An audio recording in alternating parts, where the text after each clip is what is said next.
Sabe aquelas pessoas que parecem ter tudo sob controle, enquanto outras vivem apagando incêndio? Pois é, vamos mergulhar num framework que junta neurociência com sabedoria antiga para a gente finalmente entender o que está rolando nos bastidores da nossa mente.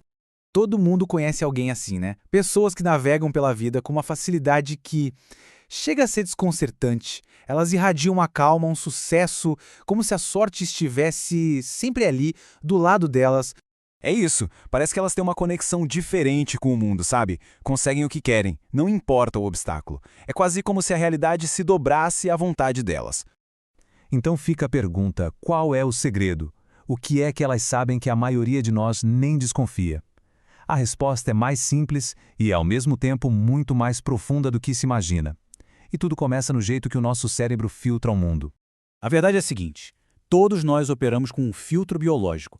Um filtro que não apenas molda, mas que limita drasticamente a nossa experiência da realidade. E os números por trás disso são impressionantes. Para e pensa por um instante. Os sons ao redor, a luz da tela, a textura da roupa, tudo isso é uma avalanche constante de dados sensoriais bombardeando o nosso sistema, agora mesmo. A cada segundo, os nossos sentidos estão captando cerca de 11 milhões de bits de informação. 11 milhões! É uma quantidade de dados brutos quase impossível de conceber e está sendo processada neste exato momento. Mas agora vem a parte realmente chocante. De toda essa imensidão de dados, qual a porcentagem que de fato chega à nossa mente consciente? Apenas 50, não 50 mil, 50. Isso significa que a gente é consciente de menos de 1% do que acontece. Todo o resto, os 99% invisíveis, é processado no piloto automático, completamente fora do nosso radar. Aquela analogia do iceberg é perfeita para isso. A gente acha que está no controle com aquela pontinha visível, a nossa consciência. Mas é a massa gigantesca que está submersa, o subconsciente, que na verdade dita 99% das nossas ações, hábitos e emoções. E essa dinâmica interna toda nos leva a operar de duas maneiras fundamentalmente diferentes. Um jeito de viver na reação e outro na criação. No modo reativo, somos um barco à deriva, sendo jogado pelas ondas dos nossos programas subconscientes. Já no modo proativo, a gente assume o leme, navegando com intenção. Um modo leva à frustração, ao esgotamento. O outro, ao poder pessoal. Essa escolha define o destino. Mas aí vem a pergunta de $1 milhão, né? Se ser proativo é claramente a melhor opção, por que é tão difícil fazer essa mudança? A resposta está na neurociência de como a gente tenta se transformar. Quando a gente usa a motivação, a força de vontade, estamos usando o córtex pré-frontal. Pensa nele como a bateria de um celular. É potente, mas se esgota bem rápido. Agora, os hábitos são gerenciados por uma parte muito mais antiga e eficiente do cérebro. Os gânglios da base são como a fiação principal da casa. Eles não se cansam, eles só executam os programas no automático, sem gastar quase nada de energia. Então, o ponto crucial é este. A força de vontade sozinha não tem a menor chance contra a programação do subconsciente. É literalmente uma batalha que a gente está destinado a perder. Ok, se a força de vontade não funciona, qual é a resposta?